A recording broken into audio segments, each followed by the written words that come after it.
So finally on that, I'm going to look into the screen, and I'm probably talking to myself more than anybody else on this, but look, the harder you run, the more time you need to recover, and the more time you need to recover means the less time you have to run. Yeah, I just wanna be great. Yeah, I just wanna be great. Yeah, I just wanna be great. Yeah, yeah, I just wanna be great. Yeah, I just wanna be. Hi everybody, my name is Matt and this is What Matters to Matt, and welcome to the channel. Today is a pretty big day. Today is my longest run during this training block. It's 20 miles. I might push it out to 22, but I've only got 20 on the books in terms of what my plan says to do. So unless I'm feeling really good, we're gonna stop there. But I'm pretty excited. It's a little bit damp, it's a little bit cool. I don't have my usual thing, my gels to fuel me during the run. I've actually just got gummy bears because I had to go to Sobeys, local grocery store, and pick up something because I didn't have anything, and none of the places around here were open in terms of picking up some gels. So we're improvising again. I had my Oreos this morning, my bagel, my peanut butter, my banana. We're gonna go on this 20-mile run. Not sure how long the camera's gonna last, but we'll try to get some run footage out there. We'll go back and we'll chat about exactly how my training has been going, because I've realized I've done a lot of videos talking about different things, all sorts of different things, but I haven't given you a whole lot of updates on my training, and we're getting close to the end of that. We're getting close to race day, only 4 weeks away now to my first ever marathon. So stick around, we'll go for a quick run, and then not quite so quick, and then we'll come back and chat about it. Okay.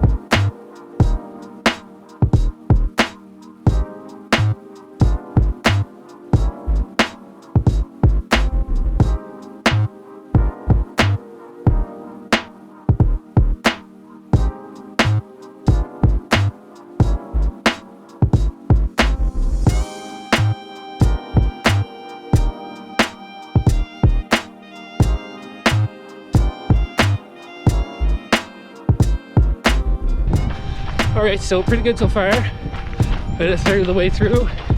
I take back what I said earlier. It's actually pretty perfect out here for a run. See you in a bit. Hi everybody, and welcome back after that run. It was actually a pretty good run. I ran that a little bit over 20 miles. I think it was 32.49 kilometers at a 6-minute 21 per kilometer pace. It was pretty good. It's pretty good. It wasn't super fast, but that wasn't the point. I wanted to get the mileage in, wanted to get that long run in. I mentioned in the video before that I was going to go 22 miles, or I was thinking about going the 22 miles. Probably a bad idea for a couple of different reasons. One is that the program caps out at 20 miles, so why push the envelope when it's my first ever time training for a marathon? But also, when I was about 6 or 7 miles into this particular run, I was not really paying attention. I was actually filming my feet at the time, and I had found the only patch of snow/ice in the whole trail that I was on. Most of that's been gone, but there was this section where you kind of couldn't really avoid it. So when I was running through that, I slipped, twisted my ankle just a little bit, and it was starting to hurt a little bit. It's actually been a few days now. I'm recording this in the office a couple of days after I went on that run, and my ankle is still bothering me a bit. I've managed to be able to go on a couple more runs, but today I'm actually going to hit the elliptical, just base things on heart rate, try to keep my heart rate roughly where I would on an easy run for the appropriate amount of time, ease up on the ankle for a couple of days here so that I get my one last long run in before I actually have to move into my taper. I can't believe I'm saying this. I am a little bit over 3 weeks away from my first ever marathon, my first ever race. It is totally bizarre to me, and it's got me maybe just a little bit nervous. All right, so what exactly did I want to cover in this video? Well, I wanted to go over, it occurred to me that I had talked a lot about different things that I've done nutritionally in other videos, maybe even some shoes I was trying, maybe some different training philosophies, all these things, but I hadn't gone back to talk to you about exactly how my training was going necessarily and relate that to the Hal Higdon program that I'm doing. I had done a video previously where I talked about exactly why I chose this program. I wanted to circle back, revisit that, talk about maybe those main 2 points, and then break out what actually went right or what went wrong in relation to those points, and then maybe just talk for a minute about what I'd be looking at in my next program. What am I going to be looking for once I get past this first marathon, when I build to my next marathon, because I fully expect that this will not be my first. I've had such a great experience so far, and I just want to build on that. We'll see after I run my first marathon, but most folks tell me once you run that first one, you're thirsty, you're anxious to do another one, and I feel like that's exactly what kind of mindset I'm going to be in. Anyways, let's get to talking about just what the reasons why and what went right and what went wrong with those reasons. Okay, so first and foremost was total mileage of the program. Now, once I settled on that I wanted to do one of the Hal Higdon programs, after chatting with many people going online, looking at all the free programs that were out there, Hal Higdon just seemed to be a safe, logical choice just based on the reputation.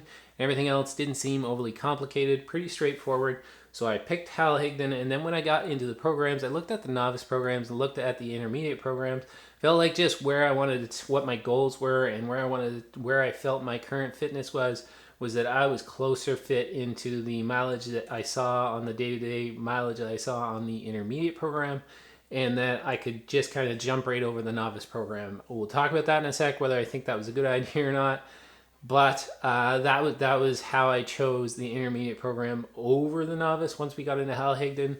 One of the main reasons was just the total mileage. I felt like I was capable of doing it and doing it well. And the second point was the time you spent at marathon pace. Now, in a lot of his programs, and in the intermediate ones especially, you spend a lot of your workout time, your things that are beyond your easy runs or your long runs, are spent at marathon pace. And what really attracted me to that is, since I've never run a race before, never run any sort of race, let alone a marathon, knowing what it felt like to run at a marathon pace and get an opportunity to actually try different paces to get a better sense of what I was probably capable of sustaining. Obviously, not having run them for a full 42.2 kilometers, we're going to find out whether I'm able to run these paces.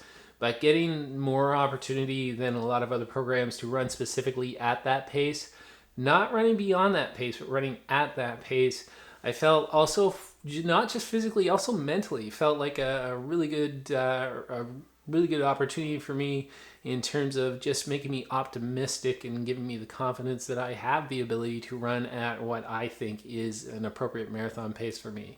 All right, so after mentioning those 2 points about the mileage and feeling what I think I'm capable of on a day-to-day basis, and the fact that I'm running so much at marathon pace, circle back to the first one and that total mileage. One of the things, or let's say one of the rookie mistakes I feel that I've made in picking the program and in doing the program, is not paying attention to the cumulative fatigue that you get after running so many miles.